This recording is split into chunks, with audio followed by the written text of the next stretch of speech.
নমস্কাৰ, মোৰ নাম শ্ৰী ৰাজনেশ ৰঞ্জিত ভৰদ্বাজ।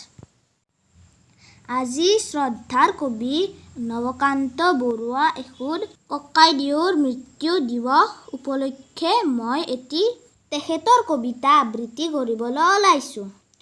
কবিতাটিৰ শিৰোনাম আমাৰ ভাৰতবৰ্ষ।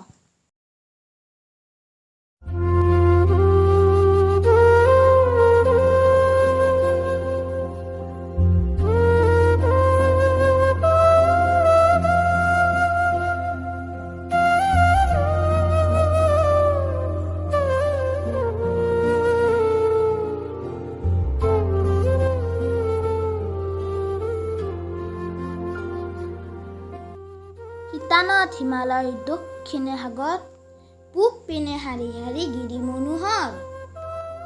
পশ্চিম দিশত আছে আৰৱ সাগৰ, ভাৰতবৰ্ষ মোৰ এই দেশ জন্ম জন্মান্তৰ।